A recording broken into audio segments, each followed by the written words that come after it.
Well, I think now is as good a time as any to go ahead and get started. So I'd like to kick things off here by offering a warm welcome to you all. Thank you so much for joining us this Wednesday evening for Laundry to Landscape Greywater with Laura Allen.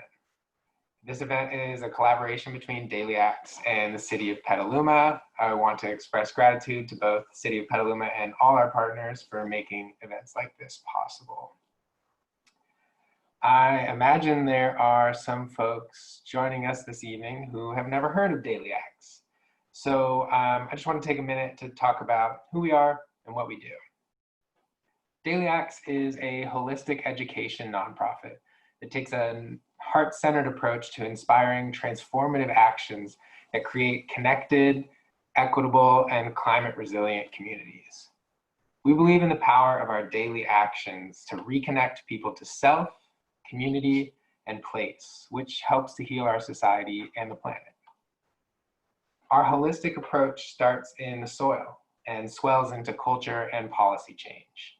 So first, we spread solutions and models to offer people skills, tools, and resources to conserve resources while growing food, medicine, habitat, and community.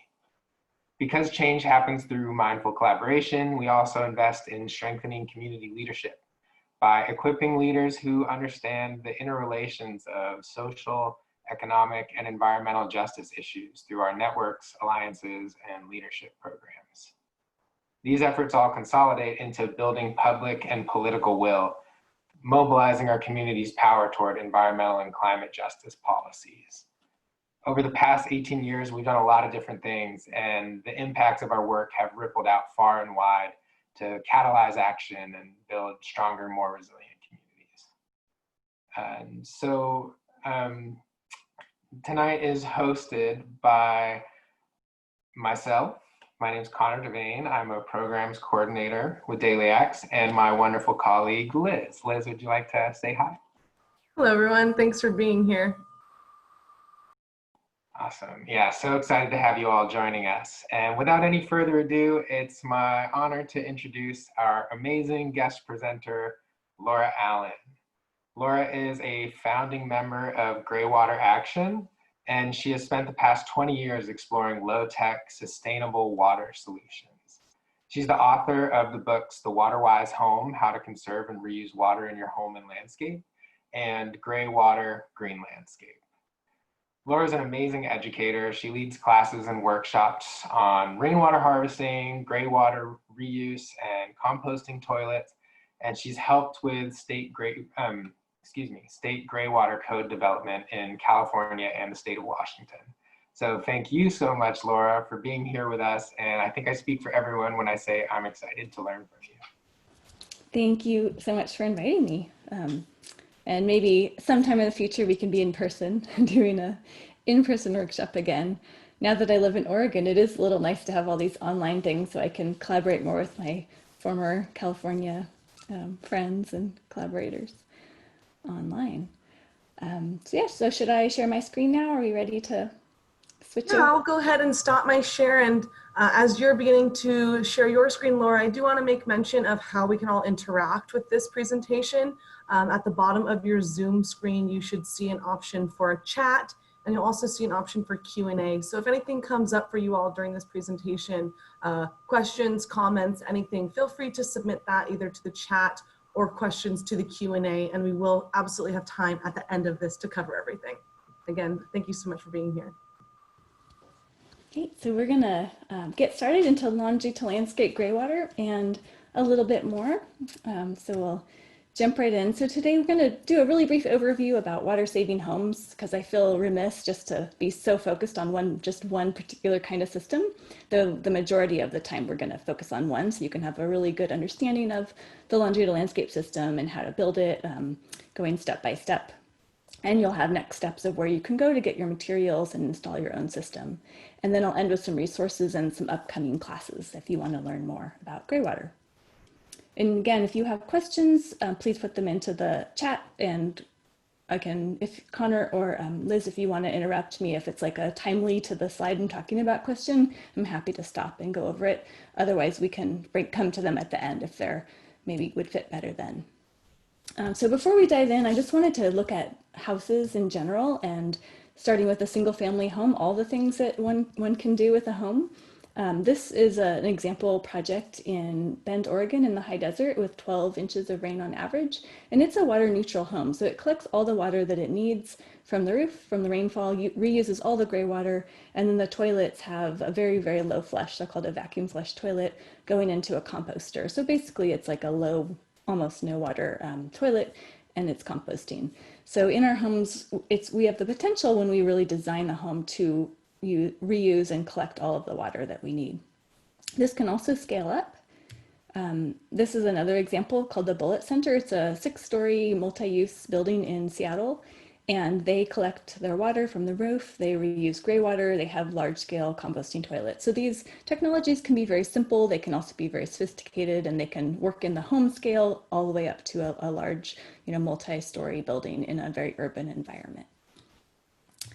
And just a note on the waterless toilets, with gray water, we can reuse most of the water in our own homes, but when we get to our toilets, we can't reuse our flushing toilet water safely in our own home. That water can be reused on the larger scale with a different type of reuse system, but if we're just in our home, it's basically not safe to reuse.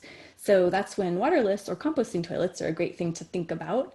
They can be planned into the building, like you see on the left, where the composting chamber is below the toilet, so the bathroom would feel very similar to a standard bathroom. Or on the right, those pictures are kind of a retrofit. That's a sawdust bucket toilet. You can build that yourself for just as a cost it would take to get the wood and put that together and do the composting in your own home. And you would need an outdoor place to compost that. I saw a hand.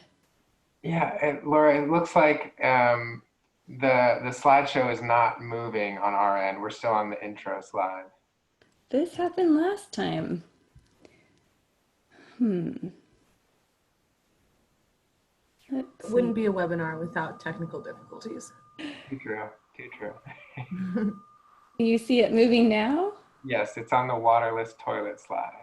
Oh, no, I'm moving away from that. Interesting. Okay, let's see.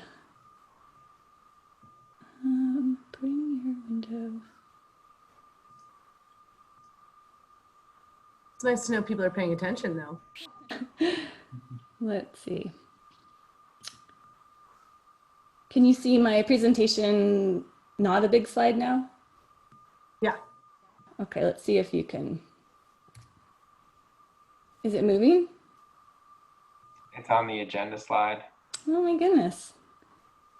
Okay, well, as I'm figuring this out, does anyone have any other questions that I could answer while trying to see what's going on?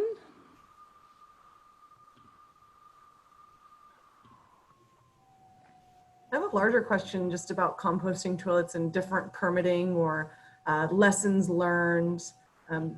Maybe more of a deeper conversation specifically for composting toilets. I guess mainly even, oh yeah, now that's working actually. Yeah, there we go.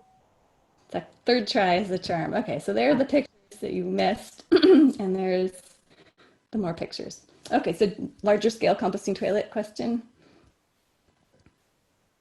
We can keep going with this. We'll keep going. So just the one on the right was the little super cheap, you can build it yourself composting toilet. And then the one on the left is the more planned into your building. And composting toilets are not for everybody. That can be like kind of the last step for many people, or never, like not even a possibility in many situations. And so just sort of have you think about what I'll call the ultra low flow option. There's really super duper low. These are like 0.8 flush, 0.8 gallons per flush. And if you have one of those, plus maybe a way to keep urine out of the toilet so you don't need as much flushing, that can be a great way to use very little water in the bathroom that you can't reuse with your gray water. So now we're going to get into gray water. Main types of gray water systems, from showers, gravity flow options, pumping options, filtration options. There's lots of kinds. I'm going to talk about that today. Maybe some of you are in the previous webinar where we went over all water systems, and if not, there's, I'm going to give you resources at the end. But we're just going to dive into one kind, the longitudinal landscape. And when you're planning a longitudinal landscape system or any gray water system, I encourage you to think about it as part of your kind of overall home and all the water that flows through your home and your property, through the rain, off your roofs, off sidewalks, and have it be as most useful as possible. So in this picture is showing like a sketch of a home where you have rainwater going to irrigate some parts of the garden, like the vegetable garden. You have greywater sources, and those are going to irrigate other parts of the yard that are well suited, like the fruit tree area or perennials or a private green garden. And you might have parts of your yard where you don't have any non-potable sources of water, so that's a great place to put low water native plants. And then with your greywater system, I encourage you to think about how can you maximize your savings with your greywater systems to make it as efficient as possible, and also how can you increase collection. So really thinking about what kind of plants you're growing, why you're growing them. Do you want to grow food? Do you want to grow habitat? Do you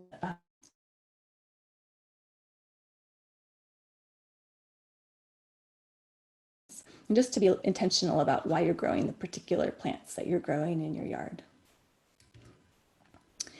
And so a note on water savings: improperly designed greywater systems aren't going to save water.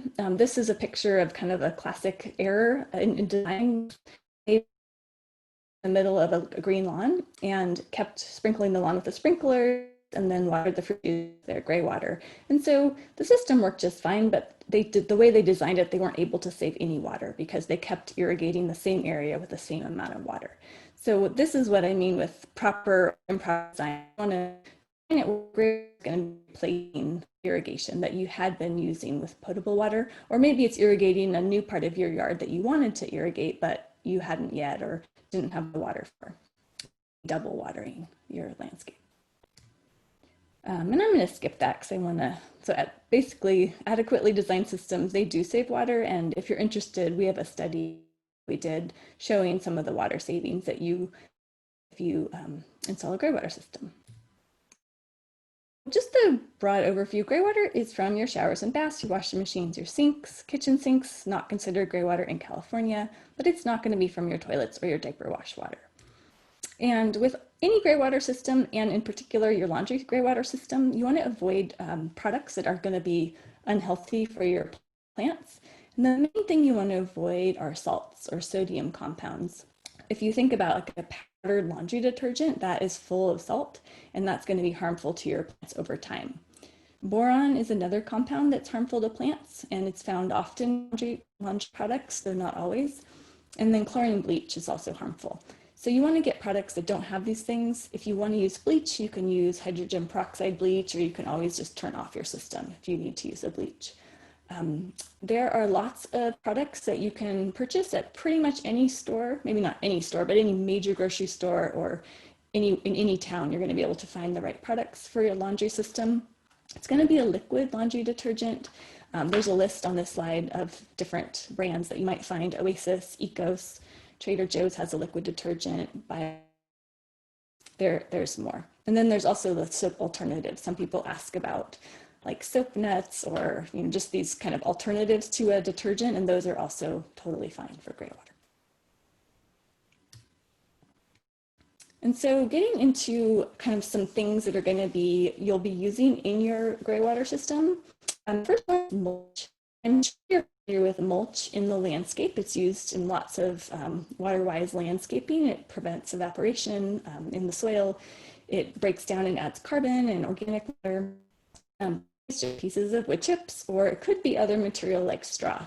For greywater, you want to have bigger wood chips to break down slower and use mulch in your greywater system to actually filter the water and kind of spread it out and let it slowly sink down.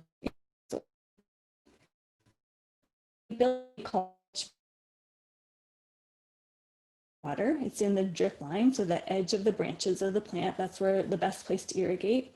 You're taking a shallow basin. You're filling that basin with the chips. That's where you put the water. So it has holes to flow into and fill up. So if you used a lot of greywater on one day, it wouldn't overflow. It'd stay in that area because you have this big area for it to flow into. It also acts like a sponge. It soaks it up and then it slowly releases it. And it filters out the lint and kind of gunky stuff that can be in laundry. any gray water. So this laundry landscape system that we're going to go into, it's a simple system. It's always from the washing machine. It doesn't change your plumbing. And so in California, it doesn't require a permit if you're following basic guidelines. If you're in Arizona, it also does not require a permit. Actually, no gray water requires a permit in Arizona in a single family home, except for the kitchen sink. And so here's a picture, kind of an overview. You can see the washing machine. It has a pump inside of it, and under normal washing machine pump pumps out the water and it's pumping it into the sewer. So with this system, we're just diverting that water. We put in a diverter next to your machine, and one side of the valve goes back to the sewer. So your house is, nothing has changed about your house. If you're having the gray water flow to your sewer, you haven't changed your plumbing, you have to just kind of extended your washing. The other side of the valve, that's your gray water system. When you Hey, Laura, I apologize. I don't mean to interrupt, but the connection is a little bit spotty. I'm wondering if you turn off your camera, that the connection actually might be a little bit better. Oh, that's a good idea. Let's see. That seems to be a solution for some folks that we work with who have spotty connection. Sorry about that. It's usually it's acting up. Is that better? Okay. We'll Well, let me find out. just feel free to interrupt if you need me to change anything. So the other side of the valve is going out to the Greywater irrigation system. This picture is kind of showing the concept. So you can, normally this would all be buried underground. The outlets would be subsurface. You wouldn't have anything to really see except a lovely landscape. But in this picture, you can see how the water is flowing out.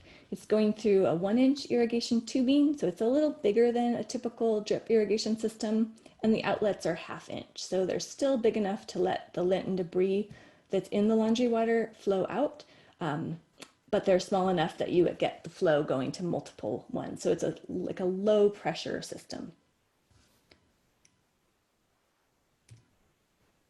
The price, couple $100 for materials. It does depend a lot depending on what parts of it you consider the gray water. Like, did you buy the mulch or did you get free arbor mulch? Did you buy plants or are you going to irrigate existing plants? So basically the pipes and fittings, those are a couple $100. And though you could spend more if you're buying everything else. And then a professional installation, it also depends. These can be a pretty small project, like a 1/2 day to a full day, or it could be a couple of days if you have a lot of hardscape or kind of other challenges. But yeah, it's a small home improvement project typically. And before you start building your laundry to landscape system, I encourage you to clean your pump filter. This is a filter in front-loading washing machines. It's usually in the front. Sometimes you have to remove the front panel. Sometimes there's just a little access hatch, and you open it up and clean out that filter. It catches all the debris and kind of bigger stuff that's in people's pockets that we forget about. And it can cause the machine, when the pump filter gets clogged up, the machine can't pump out the water. And so since we're relying on the washing machine pump to pump out the water for our gray water system, we want to make sure it's working really well. And another thing, if you ever put in a gray water system and then something's not going well with the machine, the first thing you're going to think is, oh, did my gray water system cause any problems? And most likely it's because the pump filter was clogged. That's almost always the problem if the machine won't pump out the water. It's because of this pump filter. So start with a clean one. And then after that, you're going to be working inside your home. There's a couple of connections you need to make. This picture is showing a completed system. So you can see the washing machine drain hose is that black hose. It's going into the diverter valve. It's that kind of brass colored with the red handle. One side of the valve goes back to the sewer. This machine has a standpipe in the wall. So the pipe just kind of loosely drops the water into that standpipe. So air flows around it. That's important for the flow of on the sewer side. And then the other side of the valve, that's what's going out to the gray water. It's in this home, there's a crawl space, so the pipe is actually going through the floor and then out into the landscape. A couple of notes on that 3-way valve.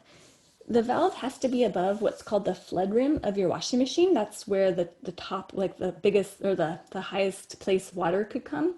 Basically, it's the top of your machine. If you go too low below it, then water might drain out through your pipe as the machine's trying to operate. So make sure you're at the machine height, or it could be higher too. And the second thing is the washing machine hose must connect to the middle port.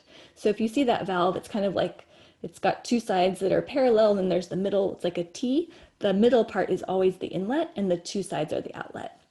You can turn that valve sideways or even upside down if you want, but the washer hose always has to go into the middle port. Just to call your attention to this picture on the right, this one is using a second flexible hose going into the sewer side, and that's a really handy thing. Sometimes it's kind of a little tricky to make all those tight turns with that rigid pipe, and so you can just get a second washer hose or a flexible 1-inch tubing and clamp that on to the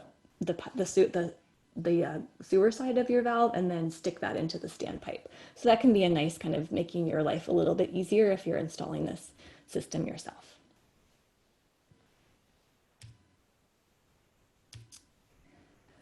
And this can look, it doesn't always have to be like attached to the side of the wall. Usually it is, because that's the easiest thing to do, but sometimes people really want the aesthetics to match the rest of their house. And so this is a picture of a system that was installed. They had to cut the wall open. You can see on that lower right picture, the wall is all cut open and all the plumbing is in the wall. And then it all got patched, and the little access panel was put where the valve was that matched the cabinet. So this is a custom job. So this is definitely possible. Of course, it will take extra time, and if you hire someone, extra cost, but you can really make this fit into the aesthetics of your home, whatever that is. Many people in their laundry room, it's totally fine to have a valve attached to the side of the wall, not a problem. Other people want it to be a little bit less obvious. You do need to access it very easily, so you can't actually like hide it away, but you could have a panel, a little door where you can open it up and access that valve. If you have a stacked washer, that can be a little harder. When there's a will, there's a way with installing a Greywater system, but just know that if you have a really super tight spot, it might be harder to do the plumbing than if you have more space. So there's different parts you need to connect the valve. I'm not going to go over all these, but you can see this is working with plastic. It's, if you can do if you put in a drip system, or you do kind of home improvement projects where you're cutting plastic pipe or using Teflon tape, you can easily install this. It's much easier than doing anything with potable water because it's a low pressure system, and most of the time there's no water in the system. So you have less of a concern about leaks. So if you ever work with pressurized water, this will be super easy for you. You're using Teflon tape. There's a couple of pointers on here of how to do that. I'm not going to go over all these little technical tips, but you will have access to this later on, and then you also will just have it in your mind. So if you look for resources later, like in books or manuals that you can download, you'll remember Teflon tape, you have to go in one direction, clockwise. Connecting the washer hose, that can be really very easy, or it can actually be quite challenging depending on what kind of hose you have. So here's a couple of tips with that, making sure you have the correct size adapter. Usually it's 1 inch, sometimes it's 3/4 inch. If you have a newer front loading machine, it's probably a 3/4 inch hose. So making sure you get the right adapter. And then if you're ever like really close to fitting something together but not quite, hot water is very helpful. You just stick the plastic in hot water, that softens it, and then you can push it over that barbed fitting and clamp it down. A couple of other troubleshooting tips. Sometimes people have these really hard plastic washer discharge hoses that are hard to get a watertight connection, and they get a leak right there. And so you can always use a piece of softer plastic, like a little teeny section of vinyl tubing that can go over both your washer hose and that connector to the three-way valve and clamp them both down. So that's a little tip in case you end up having a really tricky connection right there. Hey, Laura, we've got one question that comes up. Bridget mentions that they have a water hammer arrest door. Is that something that would impact or influence how you design and install a Greywater system? I do not know. So I could look into that if you want to. We have a forum on our website. If you want to ask that, someone else in Greywater Action might know, or I could look into it. But yeah, I really have not encountered that question before. That's great. I can send a link to that in the chat. And if anybody else on the webinar knows the answer to that, that would be awesome if you could share.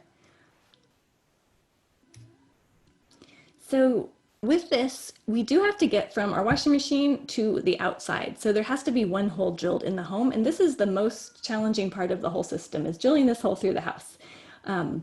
If you have a crawl space, it can be a little easier to go through the floor because there's usually not a lot of obstacles. But if you have a finished wall, you know that a finished wall is not just empty space in there.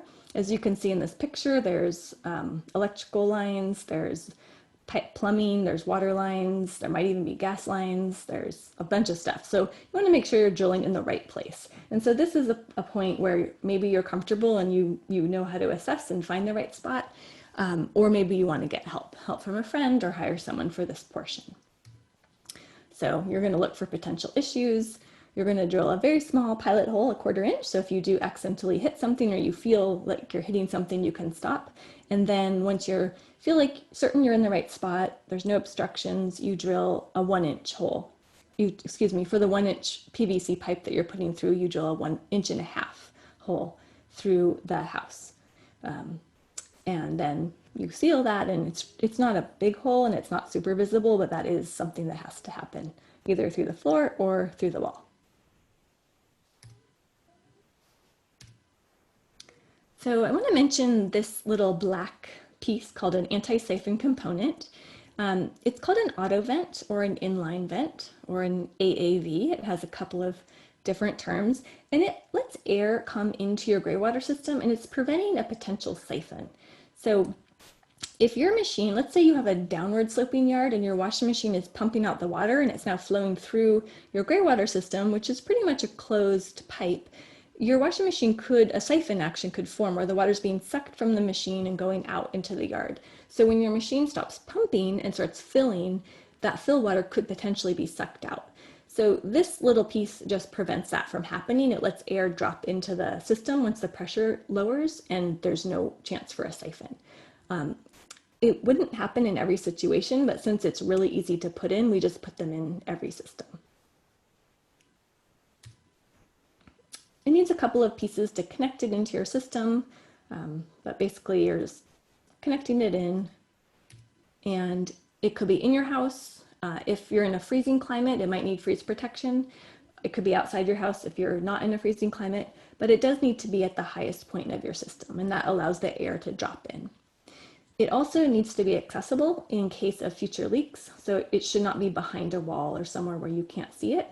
Under normal operation, it shouldn't have any leaks. It does make a little gurgling sound. It's no louder than the rest of the machine doing its cycle, but it shouldn't have any water coming out of it. If there's ever water, then it's broken or malfunctioning and it needs to be replaced.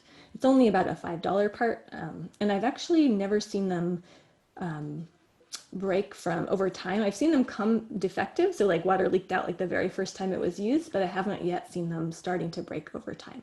But they definitely will at some point. And then you would replace it. So you're going to be plumbing from your three-way valve to the hole. You're using, this is plastic tubing. You're cutting with tubing cutters or a saw. You're trying to minimize fittings, just get the water flowing as easily as possible. It is slightly pressurized, so you don't have to be sloping down the whole time. But if you can, it's always better. You're gluing the PVC. Just a few tips on gluing.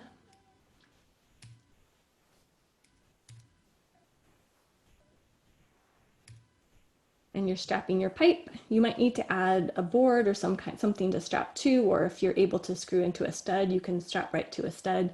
The handle takes a little bit of pressure to turn, so you want it to be really secure. And you're labeling it. There are some code requirements for labeling. If you have above ground piping, it should say, like, let's say it's running into your crawl space. It should say caution, non-potable gray water, do not drink. And then you really want to label your handle so anybody that walks up to your washing machine can see just by looking at the labeling and the valve where the water's flowing. Like on the left, this is just a super simple sign, handle here sewer, handle here gray water. So that valve turns from pointing to the sewer, going up, pointing to the gray water. The one on the right is a printed out sign, so you can take a picture of it in both orientations and make a nice like computer generated sign and print it out and post it.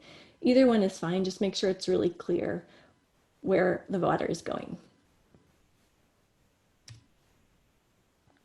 And I'm going to send this to you guys if you, because you're sending a follow-up email. So you'll get, we have a little worksheet that when we do these in-person classes that you get, and I'll just send it to you. So if you want to go through it just to help you plan out your system, you can do a little sketch of the inside portion, thinking about in your home, are you going to go through the floor? Are you going to go through the wall? You know, how are you going to get to the outside? So you guys will get that if it would help you plan your system. So now we're moving into the outside. There's a lot more factors that influence what we do with the gray water outside. The inside, it's pretty straightforward. It just depends on how your house is set up. But on the outside, you first have to know, well, how much gray water do we have? And then what plants should we water? And how many of them? So there's a couple of questions that this brings up, and we have to do a few of calculations to figure out basically how much gray water we have and how many plants is that a good match for. And I'll give you some resources to do that. So first we're going to estimate our gray water production. So with the washer, it is pretty straightforward. We have to know how many loads of laundry we do each week. And if you're not the one that does all the laundry, make sure you talk to that person or get your heads together if many people do laundry. Where I live right now, we have a couple of families. It's like a small multifamily situation, and we have a shared washing machine. So when I was designing our system, I just had a note on the machine. So for 2 weeks, everyone just recorded how much laundry they did, and that helped me estimate how many plants we could water. So you want to get as accurate as you can, knowing that this does change, but this is going to be kind of your baseline. And then how many gallons per load? The best way to do this is to get a container that's going to hold about how much water you think is coming out and actually fill that container up with your washing machine discharge hose. It's hard to look up this number, and most machines actually use water based on the size of the load. So you want to get what your household typically does. Do you typically do smaller loads or bigger loads? So really, if you can, actually measure this. If you can't, these are some numbers that you can go with. Top loading machine, about 40 gallons per load. Front loaded machine, about 15. If you have a newer model, that's going to be more like 12. And a top efficient machine, that's about 25 gallons per load. Top efficient meaning it's a top loading machine. If you lift the lid and you look inside, it's empty. There's no agitator. That's a top loader, but it doesn't use as much water as the top loaders with the agitators. And then you want to think about future changes. Do you have a top loader right now, but you know that as soon as it starts breaking, maybe it's really old, you're going to buy a front loader? You want to think about that for when you design your system. So plan your system for the foreseeable future, or plan for, just plan for the foreseeable future. And if you can also ask me if you need advice, if you have kind of an abnormal situation.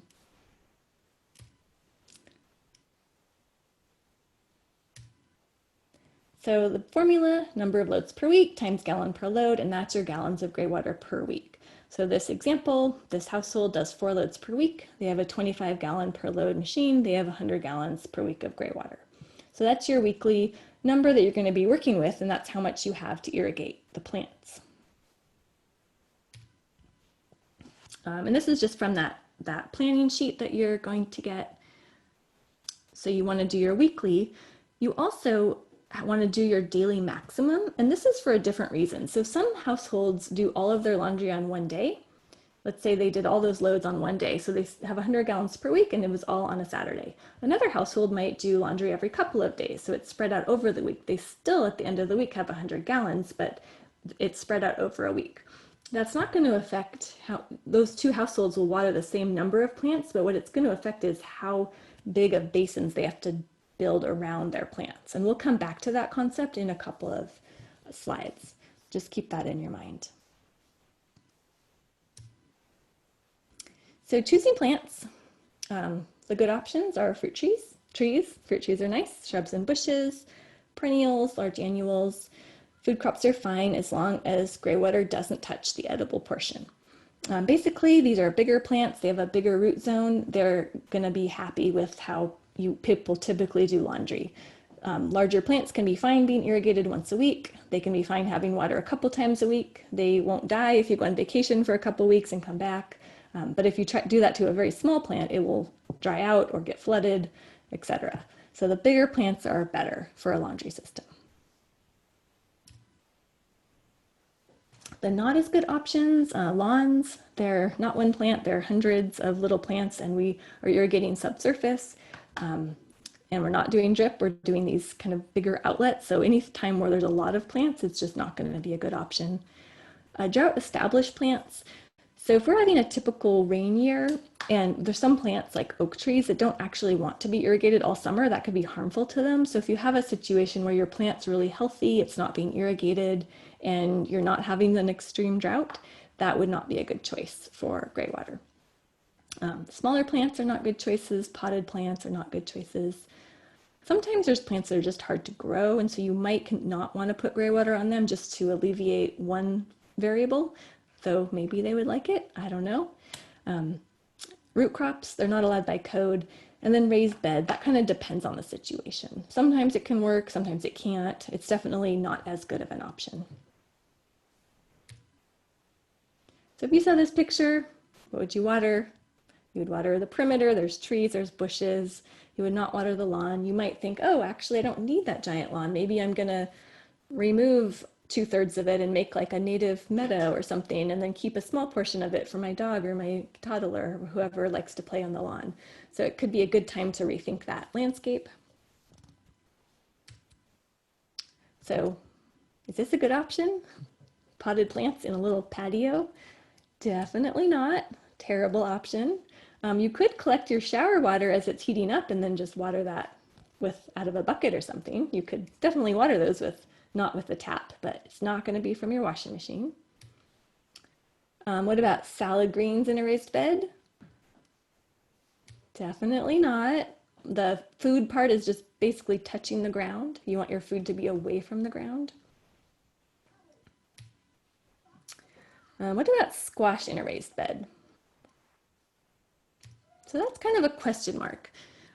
With a squash plant, you could water near the base of the plant, and the actual edible part could be several feet, maybe 10 feet away. Squash plants can get giant, so that might work for the kind of food consideration. But then the elevation of that bed, that may or may not work. If this was like a washing machine on a second story, the water would definitely go down and then back up into that little bed. But if this was a single story home and it had to cross a flat yard, then I would not try to get that water to go up into the bed. So that would depend. It's always kind of your last resort. You want to look at your in-ground plants first. This is another option. Sometimes it can work. I like to show this picture. This was from the city of Santa Rosa, a previous water conservation person who worked there. She did this at her house, and she put her gray water right into the middle of that wine barrel planter. It's over soil, so you can see it sitting on soil. So if gray water soaks through, it's not going to go onto like a patio. It's going to go right into the ground, and it has the outlet in the middle, and the plants are planted around the side. So you can definitely get creative in certain situations. And then fruit trees, this is a great option. So if we get to edibles in the ground, what about a tomato? So tomatoes have food above the ground, so maybe. About onions, carrots, beets. These are these are root vegetables, the edible parts in the ground where the gray water is going. So now we've thought about what plants are going to be suitable. So now you can think about your own yard and which plants you're growing and which ones might be suitable, kind of from the best suited to the questionable. You always want to start at the best ones and see if you have enough water to get to the questionable ones or not. And so we're going to talk about how many plants, and that's kind of the how much water question. And so the very general requirements, a small to medium-sized tree needs about 20 to 40 gallons per week. A shrub less than that, 10 to 20. Drought tolerant shrub, about 2 to 6 gallons per week. These are super rough, but this can get you in the range. So let's say you've determined that you put out 100 gallons per week and you have fruit trees. You know that you can water a couple of fruit trees. You're not going to water an orchard. If you have one fruit tree, you're going to have lots more water, but it'll just get you kind of in the range. And so getting a little bit more focused, this is a peak irrigation number. So in the climate of, this actually works for most of California, not San Francisco, but this works for the Bay Area, Santa Rosa, Petaluma. It's also very similar to Los Angeles. It's kind of surprising how similar the irrigation needs are in many parts of California. Peak irrigation, your plants need about 1/2 gallon per week per square foot of planted area. So if you have a 20 square foot hedge, you needs about 1/2 gallon per square foot. So that's about 10 gallons per week. So that number works pretty well for your medium water use plants in like Santa Rosa, Petaluma, Oakland, Berkeley. San Francisco, that's way too much water. You can cut that in half. If you get into like the desert, really hot, you're gonna have to double that, but it's pretty good for like kind of the warm summer, not super hot, not coastal fog, but the kind of warm summers. Now, if you're watering a drought tolerant plant, you're gonna cut that number in half. So looking at the area of your plants, if it's like a rectangular bed, that's length times width. If it's a tree, we're gonna imagine like the shadow of a tree. It's a circle, so the footprint of the tree is a circle, and we use pi r squared, pi being, we'll say it's 3, because that's close enough, and the radius is from your trunk to the branches. So that's how you can find the area of your plant, and then you basically just cut that in half, and that's the gallons per week during the summer.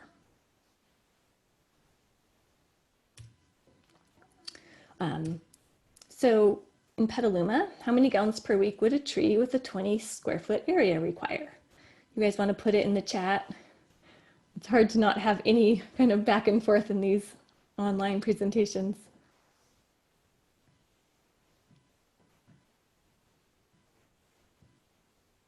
You're muted, I can't hear you. Reading aloud here, trying to really percolate on this question. Okay. Anybody want, I can't see the chat. It's gone for me. Well, we'll go on. If you want to put it in the chat, you can, no pressure. So 20 gallons, divide it by half, and you get 10 gallons per week. Peak irrigation. So what about a 30 square foot hedge?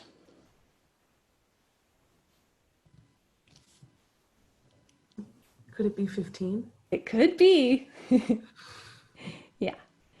So I shared this in the previous one, but I'm going to go back to this. You don't actually have to do this math. It's nice to, I really like having that super simple calculation, because you can walk around a yard and look at a plant and say, oh, that plant needs about this much water. It's still rough, but it's actually a pretty good approximation when you're looking in the summer months and you're looking at your medium water use plants, like your fruit trees.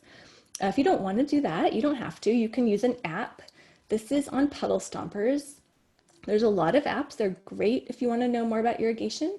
And there's the How Much Water app that you can go to, and you just plug in your information. So I just did an example, Petaluma, July. It's a moderate water use plant in the sun, and the width of the plant is 6 feet. And that plant needs about 11 gallons in July.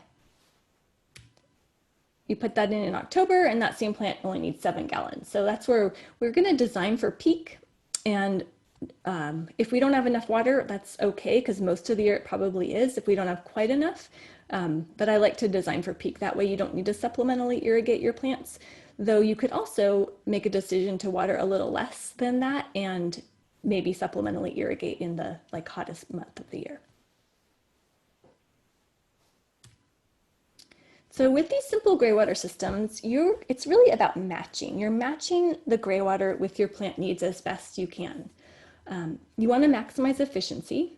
Like I mentioned, you don't have to meet that peak need all year long, and you want to make sure you're shutting off existing irrigation that was replaced with gray water. That's how you get the water savings. You might find that you have a lot of water. So maybe you have a top loader and you do top loaders, 40 gallons a load, and you do 5 loads a week. That's a significant amount of water. And you might find that, wow, I can't really use all that in this one part of my yard. I'd really like to go to 2 separate zones. And you can do zones in a simple laundry to landscape system. You get limited to 2 zones because you need a separate valve for every zone. This picture is showing how you can do that. So in this image, you see one of those valves is controlling the flow completely. So the gray water comes in from the washer, and then it can either go to the sewer or to the gray water systems. And then let's say you turned it onto the landscape side. Now it's going to flow either into zone 1 or zone 2.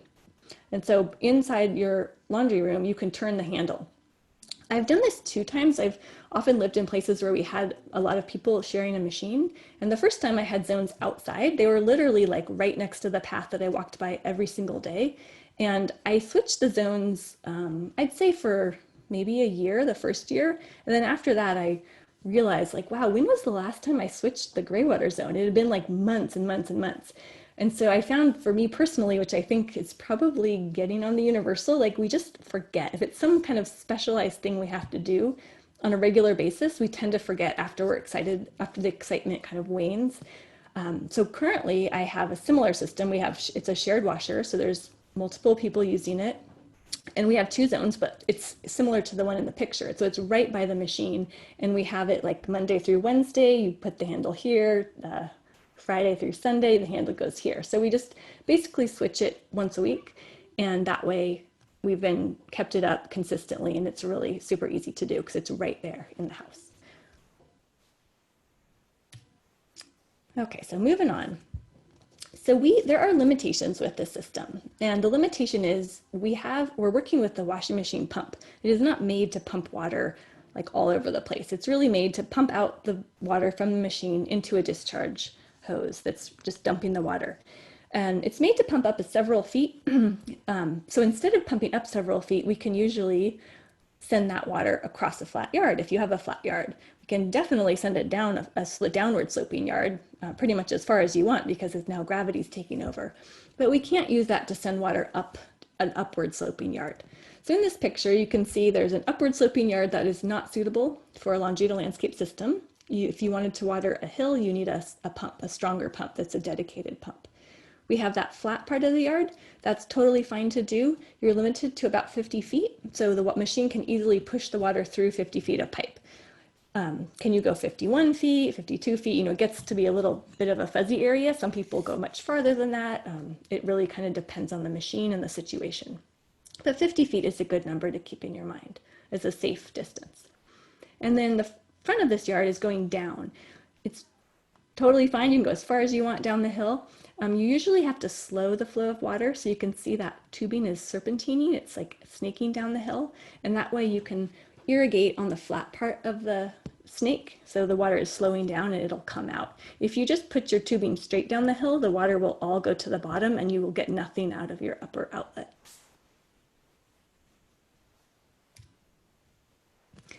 So the next question is, how many outlets can you have?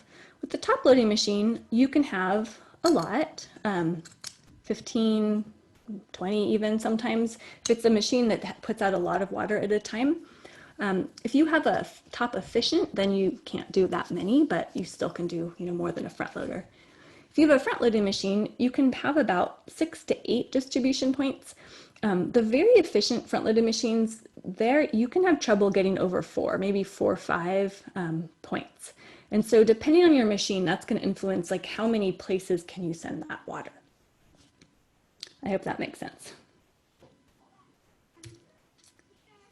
And so now, we know kind of how far we can go, how many outlets we can have. So now exactly where to put these basins. So we're putting them in the drip line of the plants. The drip line is the edge of the branches. This picture is showing a couple of different styles of basins. So there's a tree, you can actually make a ring around your tree, like a circle out in the drip line. If you have a row of plants, like in the front of that house, you can make a trench. So your basin can be like a long, narrow trench in front of your plants. Let's say you have a couple of plants in a maybe circular type area. You can make this one, called it a sun-shaped basin, or it kind of looks like a cross. You can shape your basin different ways and have one outlet, and then the water can flow out into that basin.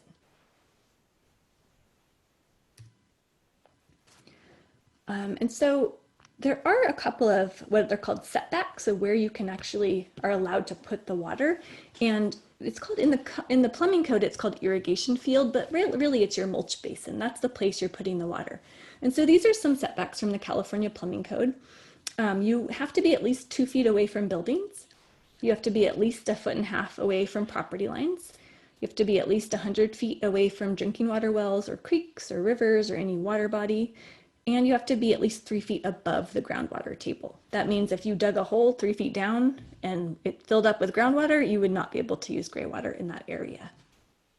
So those are some limitations.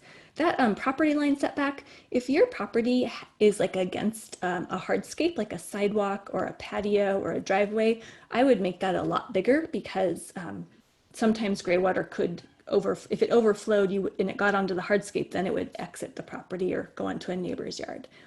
If your yard is elevated above your neighbor's property, you want to make that 1.5 feet, much farther away. 1.5 feet is great if like you have, your fence is there and your neighbor has a fence and they've got a landscaped area and you have a landscaped area. Your water is going to go down, soak into the ground.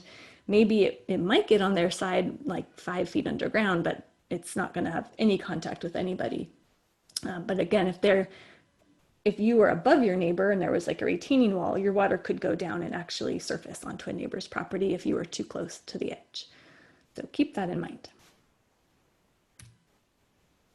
So you're going to pipe out to the landscape. You might be going from a 2nd story down.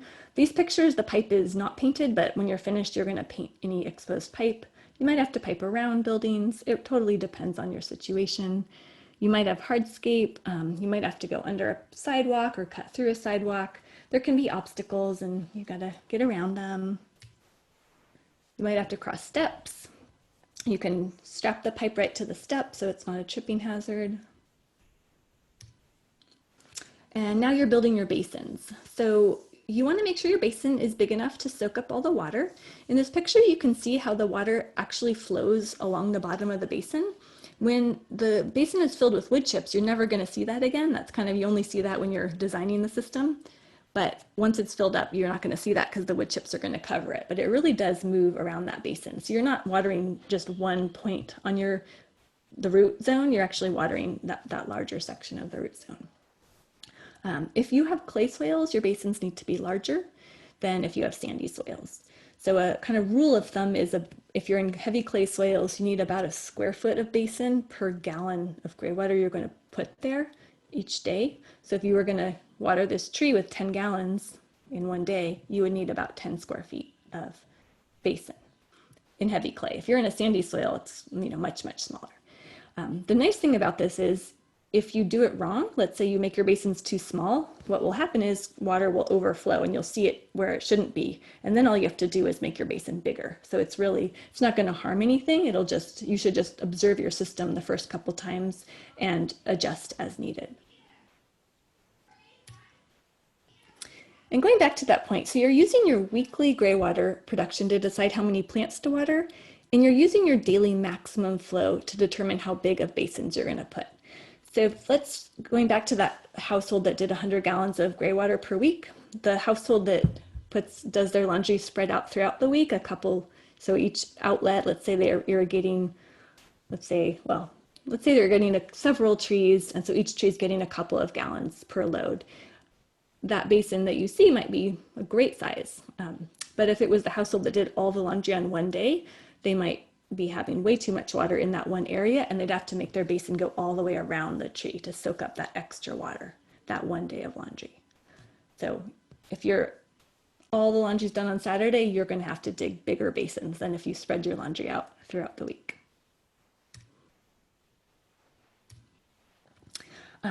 So where the graywater comes out, it's coming out subsurface, at least 2 inches, covered with something. And we don't want to put it straight out into the mulch because the roots will grow right back into it and clog up your system. So we call this a mulch shield. Basically, it's just something shielding the outlet so roots don't clog it up.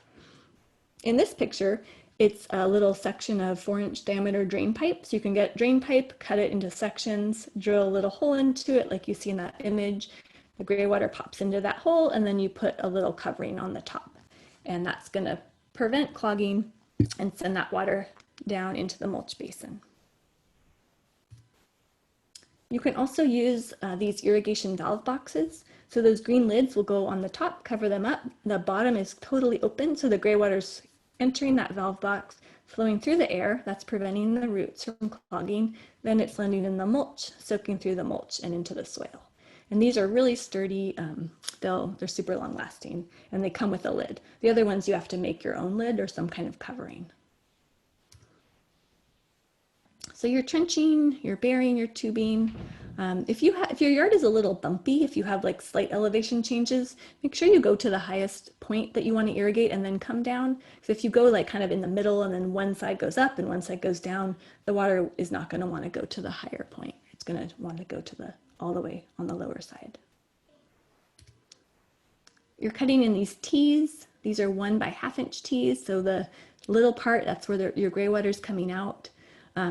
If you ever have kinks in your tubing, you're cutting them out, because remember, all of this is connected to your washing machine, so you don't want to have any blockages or kind of back pressure on your machine. The water should be able to pump out and have all that water flow out into your landscape.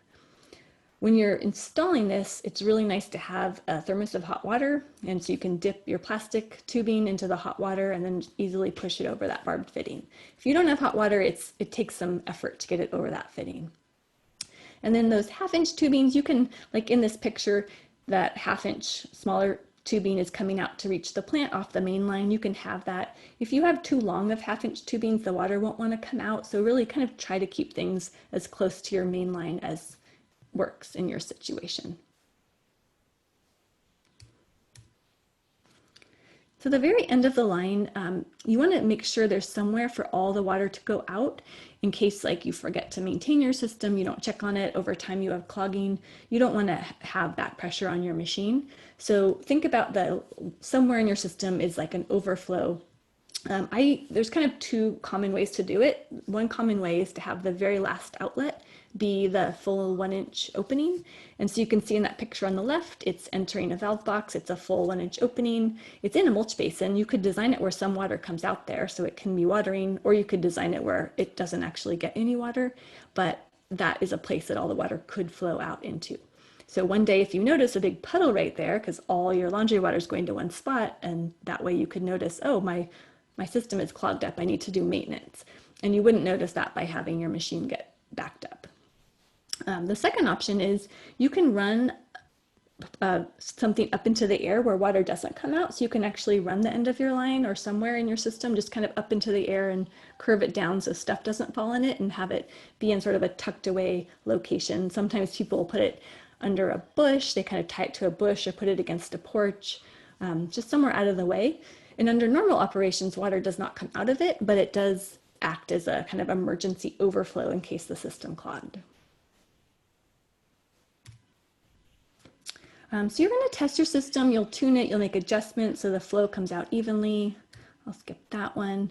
And you're going to balance your flows. So you have these T's in your system, and when you're testing your system, you can connect a garden hose up into it and send water going through. So there's a temporary just sending water through it. Or you can have your washing machine go through and kind of wait for the cycle to kick on.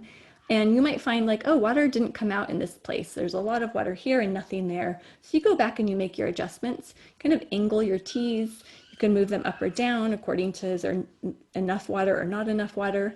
And then you might need to add these little ball valves. The picture on the right is showing one. These are full port ball valves. So they're a little different than just a regular valve that you buy at an irrigation store, because on the inside there's no restriction. So they clog a lot less often.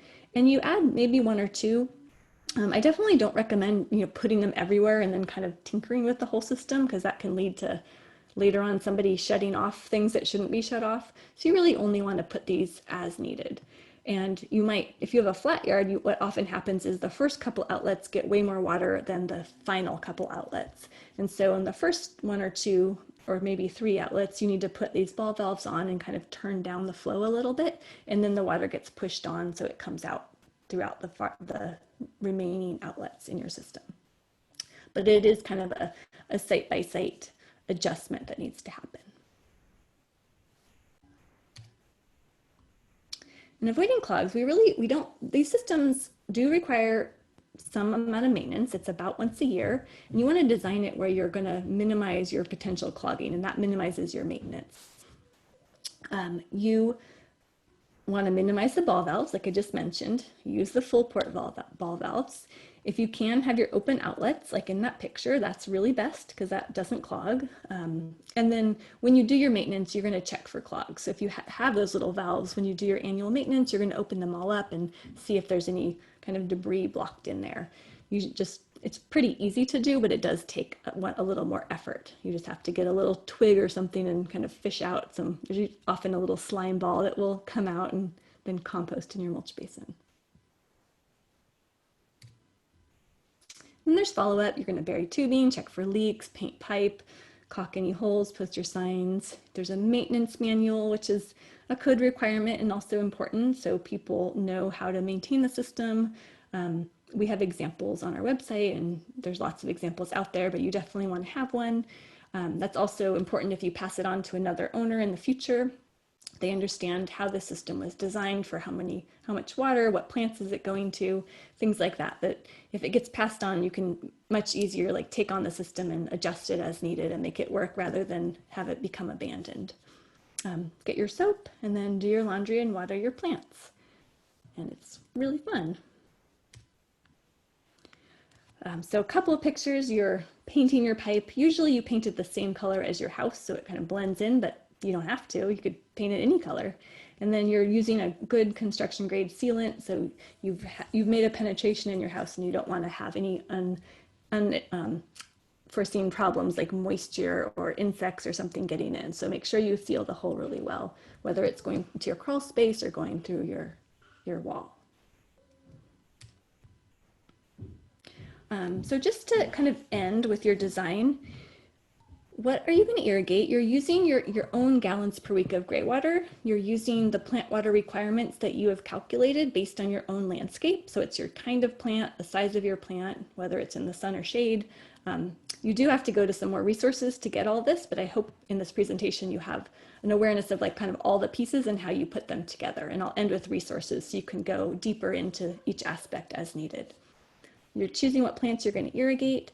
And then if you have an irrigation system, really try to find a way where you can actually shut a whole zone off, replace it with Greywater, or if you can't shut a zone off, make sure that you're putting in shut off so you can actually close off your irrigation system. You can use goof plugs and plug up little holes or put valves on to shut off certain lines, but make sure you're really turning off that potable water because now it's going to Greywater. And so we're going to do a little design practice. So let's say this is your yard. You have a front-loading washing machine. You have a lawn in the middle. You have some fruit trees around the edge. You have a bamboo hedge in the back of your yard. And so in your home, you have, or somebody's home, 15 gallons per load, 4 gallons per week. And so 15 times 4, this is 60 gallons per week of Greywater. So that is how much water we are working with. So now we want to look at how much do these plants need. So you can do your own calculation or you can go to that really great website and just plug it in. Pick any city in California and it'll already knows all the climate data. And find out that, wow, that apple tree needs 24 gallons per week. The orange tree needs 24. Those little rose bushes need 6 and 6. And the avocado needs 36. And the bamboo hedge I can't see because there's something blocking my screen, but it needs some water too. I can tell right now that we don't have enough to water the entire yard. You'll notice the lawn is not even part of this requirement because lawns are not suitable for longitudinal landscape. And so let's say I like to start with what are we closest to? If this is our only Greywater source, I'm going to start with closest. If you're going to put in other Greywater systems, then you want to kind of have to think a little more like, oh, where's my shower water and how is this going to interact with this system? But for this exercise, we only have the washer. And so we're just looking at the washer and I'm looking at what's closest to it so I can minimize materials. And that apple tree is right there and I know that's great for Greywater, so I'm going to put that on the system. I've got more water because that only uses 24 gallons. So I'm going to come around and pick up that orange tree too. So now I'm getting close to 50 gallons, not quite there. I have a little water left. So I'm going to go and pick up those roses. So now I notice I'm actually a little bit over if I added that all up, but I feel totally comfortable with that because this is the peak need and we don't need to meet this need all the time. There's also a lawn, so if that lawn's being irrigated, I'm sure that these plants are accessing some of that water. So I can kind of take a step back and think about, do I really need to meet the peak need, or are these plants probably going to be fine?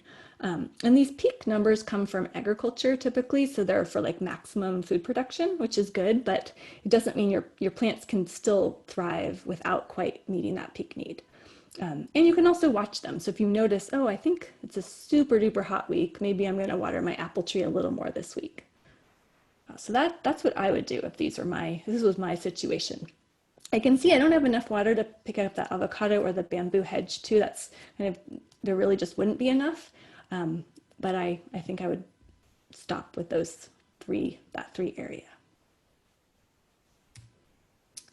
So with your system, you kind of take all of that. I know that was a lot of information and you have to sift through it, adapt it to your site.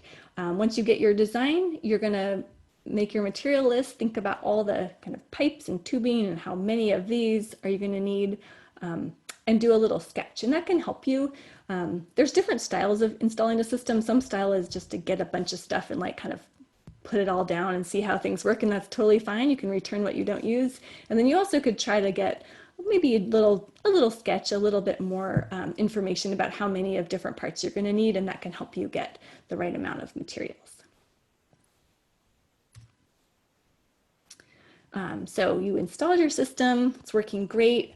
Now it's a year later, so what do you have to do? There is annual maintenance. There's maintenance with everything. These systems are very, very low maintenance, but you still have to pay attention to them. So about once a year, you inspect your valve, inspect the anti-siphon component. You know, these are in your house typically or right by your machine, so you're just going to see these all the time. So you don't really have to do anything special, but you do want to, notice they're there. Then you're going to check your mulch basins. Over time, those wood chips will decompose and they'll turn into really nice organic material, nice soil, and that's great for your yard, but it's not as good at filtering anymore. So over time, the infiltration of water will slow down and you might get puddling there. And that's a sign. If you look into your basin and you see standing water or you see soil, that's a sign that it's time to do maintenance. Typically once a year, so it depends on how much water is flowing, how big of wood chips you have. Sometimes it could be in 6 months, sometimes it might not be for 2 or 3 years. It just kind of depends on your situation. But if you notice, oh, I see standing water or I see soil, you're going to dig that out and you're going to replace it with fresh wood chips. So it's quite easy to do, but you do need to just pay attention to it. And then if you have valves, you're going to check those valves for clogs. So before I get into materials, does anyone have any questions about some of the installation or design or maintenance? Yeah, so somebody is asking about if it would be a good idea to filter the gray water after it actually leaves the washing machine. I know that maintenance is certainly a big component of this, but are you ever concerned about particulate matter buildup? Yeah, that's a great question. So in the system, the wood chips actually are a filter. They function as a filter. They are in the landscape. So if, like in that picture, you can see the water's flowing into a portion of wood chips. If that were to clog and the water wouldn't be able to infiltrate, because filters are designed to clog over time, they're catching stuff, then it would just move over to more wood chips. And so what would happen is where the water was infiltrating might move over a little bit. Maybe there'd be a little moisture where you weren't planning on it, but it's not really going to cause a problem. If you try to keep that debris out before it gets into your landscape, then you have something that you have to clean out manually on a much more frequent basis. And if you don't clean it out, the whole system blocks up. So if the machine was pumping through a filter and it clogged, it would cause a lot of back pressure on the machine, which would make it so the machine couldn't finish its cycle. If you had it flow through a filter, like a gravity flow, then now you don't have pressure anymore. So now you can't use this kind of system. You have to go to a completely different style. So you could do that. You just lose the benefit of the washing machine pump. So I would say I don't see an advantage. Those other two ways, there's a lot more disadvantages than advantages in my mind. And what I've noticed with like material like inorganic lint and things, it will be right on the soil, so you can just grab it. You could like get a trowel and grab it and throw it in the trash if it's like you kind of a buildup. I've seen in this one house I lived in, we had one outlet where for some reason all of the lint went to this one outlet, and so there would be like a colored, like you could see like lint on top of the wood chips, and so I would just grab it on occasion and just put it in the trash because it wasn't breaking down. But everything that's organic will just decompose in the soil. So hopefully that answered your question. Any other? Yeah, we had another one here, kind of related again with the mulch basin. Someone wants to know about using gravel instead of or in addition to wood chips. Yeah, so gravel, it won't break down. So there is a potential advantage to that. But then you have gravel in your yard that you would have to physically clean out, like probably flush out with a hose on occasion, because it will kind of, stuff will get stuck in it. So I really like the wood chips because they're a local product. They're increasing the organic matter of the soil. They're creating this like beneficial, the byproduct is compost basically, which is great to have. And I'm using a local resource that could be seen as a waste product. With gravel, you know, that's mined typically from a riverbed somewhere. So there's a big impact in like, where did the gravel come from? And then how did it get there? So there's kind of other considerations. So I try to steer away from a mined material whenever possible. In some situations, you might need gravel. Like if you were going to do an elevated, it would be a different system, like a constructed wetland where you're not in the ground, you're like above the ground or separate from the soil and you're flowing the water through, then a gravel situation would be good because you wouldn't want it to decompose on you. But when you're in the landscape, the decomposing of the wood chips, I see it as a benefit. It does create a bit of maintenance, but really anything is going to have some amount of maintenance. Okay, so if there aren't any more, we'll go to materials and your resources. So materials, it kind of depends on where you live. And there's these little things blocking my screen that I can't move, so I can't read all of my text.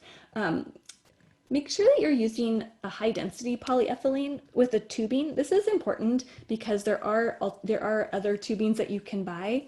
The 1-inch size is a little bigger than standard. So it depends on where you live, like what you're gonna find easily. In urban areas, Blue Lock and Eco-Lock are usually what you find, like the Urban Farmer Store, which is in San Francisco and Richmond and Mill Valley. They sell a Blue Lock. The tubing, when you grab it with your fingers, you shouldn't be able to squeeze it. Some of these stores also sell a low density polyethylene. So if you grab it and squish it, you can actually squish the tubing, and you don't want to have that in your gray water system because that can over time kink or be smashed, and this is all again connected to your washing machine. So I just don't feel good about the strength of it. So make sure you're getting a strong 1-inch tubing. Full port valves, make sure you're getting that too. So sourcing, Wyatt Irrigation is that Petaluma or Santa Rosa? I forget. Both. Okay, that's why I forgot. Wyatt Irrigation carries this stuff. Urban Farmer Store carries this stuff. Online, there's an online store that's a local Bay Area store called Waterwise Supplies where you can actually buy a kit. The Urban Farmer Store participates in some rebate programs. So if you live in San Francisco, you can get a rebate, you can get free parts, support from them. They have the information on their website, and it's funded by the San Francisco Public Utilities Commission.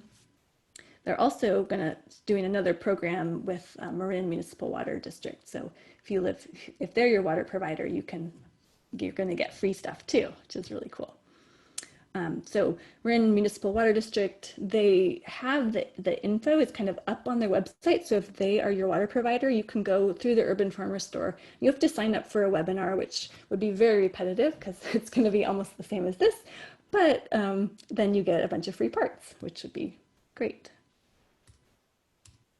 And then here is the website for the Waterway supplies. So if you aren't local, if you don't have a local store, you can order a whole kit. Or if you don't remember, like, what are all these parts, this website has a PDF that has all the different parts that you would need and the exact name of them so you can know what to get. And then some how-to books. These are the ones that I wrote. So they're meant to help you kind of walk you through the thought process of how to design your system and then the technical details of how to install it. And our website, greywateraction.org, we have a lot of info. We have a link, there's a free manual that the San Francisco PUC has out that you can download, so you can link that off of our website as well as theirs. We have lists of installers, a bunch of questions. There's a forum too, so if you have any questions that weren't answered or I didn't know, you can put it on the forum and someone will help you there. So just, that's a resource for you. And then lastly, Greywater Action is going to launch our very first online class. So the tentative date is starting August 17th. Hopefully, fingers crossed, we'll be ready then. We might have to push it back a week.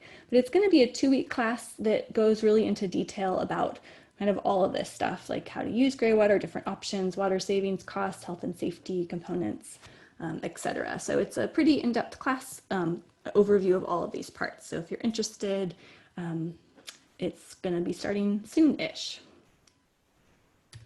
And so I'll end there. Thanks for coming out, everybody, and just see if there's any last questions. And my email is up there. So if you ever want to get in touch or any follow-ups, you can email me there. Awesome. Thank you so much, Laura. Really appreciate you bestowing all of your wisdom as far as water reuse and conservation. And we do have a few questions here. So one question, this is actually a question that comes up really often for Daily Acts folks or people who are reaching out to us about gray water. But the question is, our water softener uses potassium chloride crystals. Is this okay for a gray water system? Oh, thank you for that question. I don't remember if that was on my slide and I couldn't see it or if I just forgot to mention that. Yes, sodium-based water, softened water is not suitable. Potassium, people say it is. That's something, so we've tested a lot of gray water, like sent it to a lab that does like irrigation quality water testing to analyze it for irrigation suitability. And I have lots of info about many different products and what it does to the water, but we didn't have any water softened water. So kind of the general, I've heard from other people that it's fine to use. I personally haven't tested it and I don't know. But yeah, you could always just take a little sample and mail it in. It's not too expensive. Or maybe your water district would do it. They possibly. Yeah, that's a great suggestion. Thanks for that question.